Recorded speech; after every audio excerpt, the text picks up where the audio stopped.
Bonjour à toutes et à tous et bienvenue sur cette nouvelle vidéo dans laquelle je vais vous présenter une réponse finalement à une question que je me suis posée pendant des années.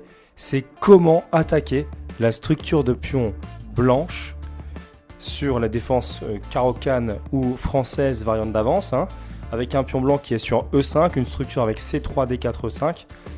Et finalement j'ai eu la réponse dernièrement dans un livre que j'ai consulté, un livre de John Watson sur les ouvertures, alors que j'avais pris des cours avec des maîtres qui ne m'avaient jamais appris finalement le fin mot de l'histoire, qui ne m'avaient jamais donné le fin mot de l'histoire.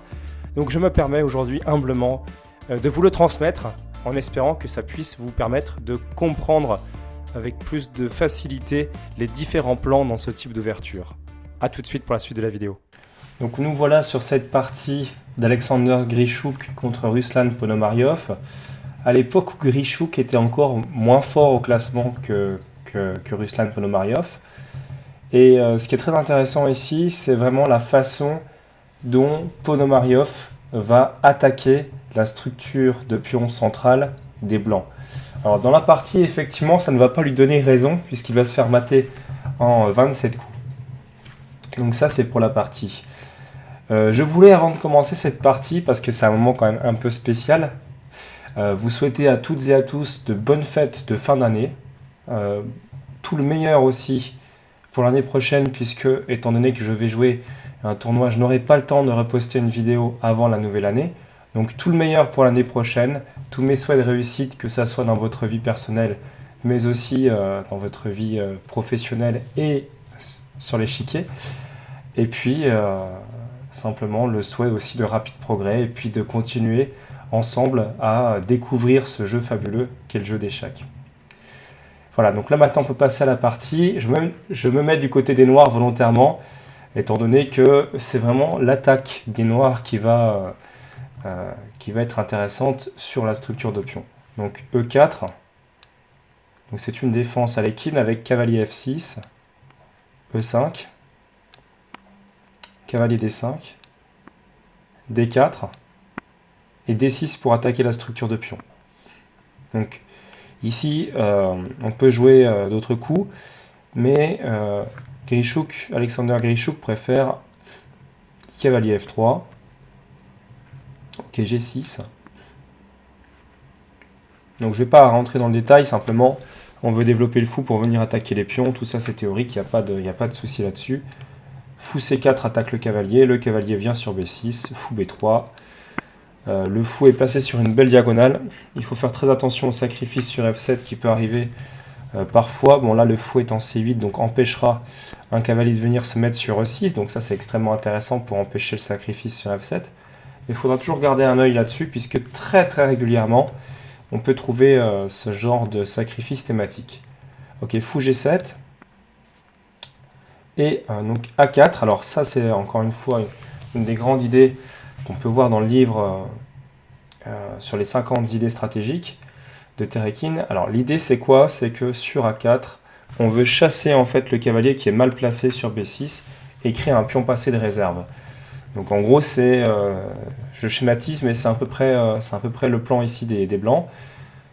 Donc sur A4, A5, la réponse logique. Et ici donc cavalier G5 et on revoit donc ce thème tout simplement d'attaque sur F7 entre le fou et le cavalier qui se coordonnent sur cette case. E6 et donc on va voir que ça ne va pas déranger finalement pour l'attaque sur la structure de pion blanche.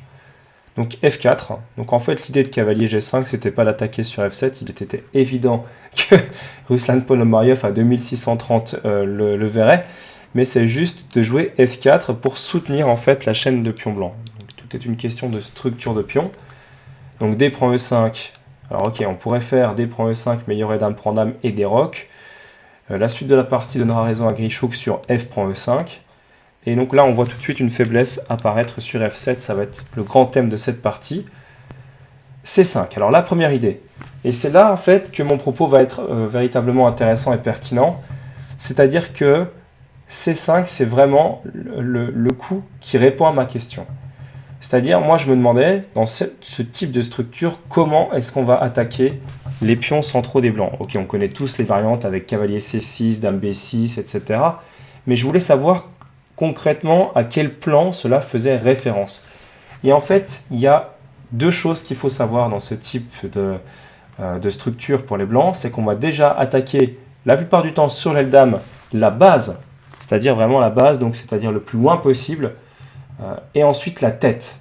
Et vous allez voir, donc on va attaquer avec C5 et ensuite avec F6. Mais pour ça, il faut que le pion en E6 soit suffisamment défendu. Donc ok, C3. Donc pion prend. Donc là, petit switch and soug, on va dire coup intermédiaire. Attaque sur F7 intermédiaire.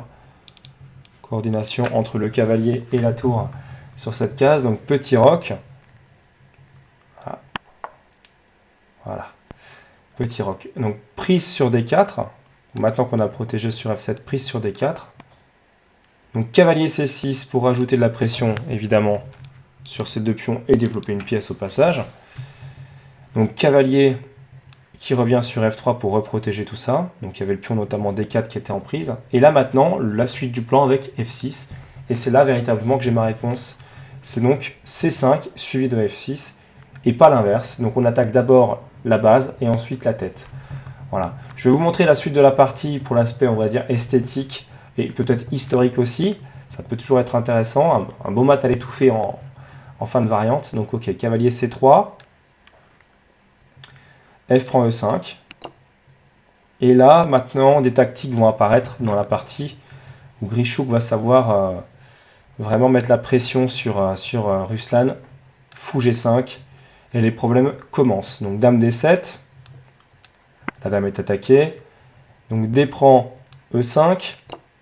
Et voilà. Là, on voit qu'il y a une espèce d'égalisation au centre. Si on s'en réfère uniquement à la structure de pion, on peut considérer que il y a une espèce d'égalisation puisque, effectivement, il n'y a plus qu'un pion face à un pion. Donc deux pions sur l'aile dame pour les blancs comme pour les noirs. Et deux pions sur l'aile roi pour les blancs comme pour les noirs. Donc ok, au niveau de la structure de pion, je pense qu'on est à peu près équilibré. Certes, le pion E est un peu plus avancé, donc certainement un petit avantage puisqu'on bénéficie des cases des avant-postes dans le coin adverse à D6 et F6, mais on a quand même cassé la structure.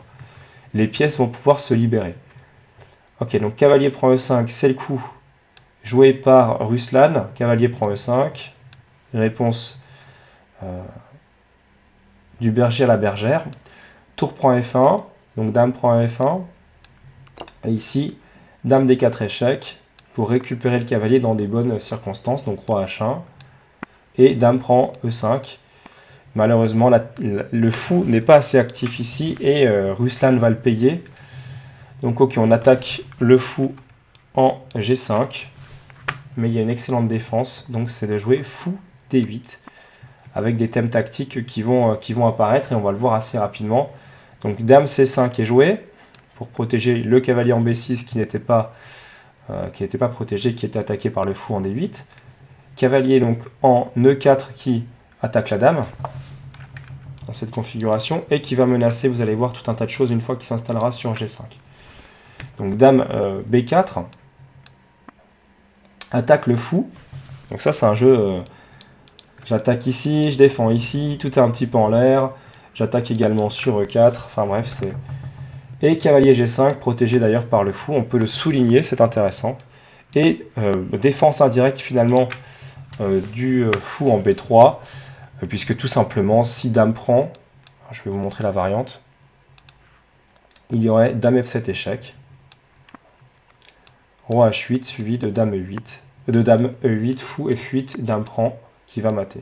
C'est vrai que je raterai un éléphant dans un couloir. Donc on ne peut pas prendre le fou en B3, il n'est pas comestible.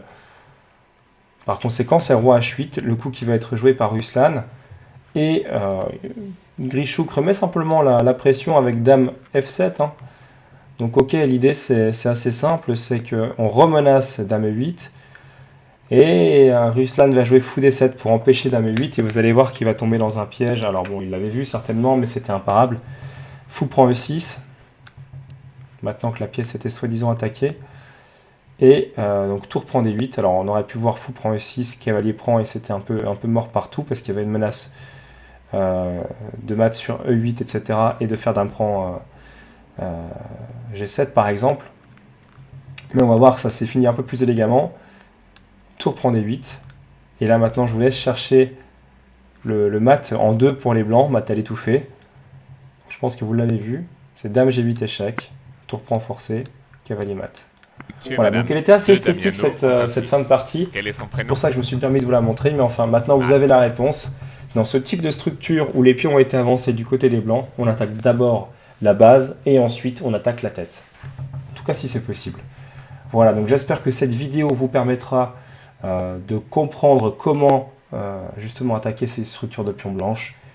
Quant à moi, je vous souhaite de très belles fêtes de fin d'année et tout le meilleur pour vous et pour vos familles. Au revoir.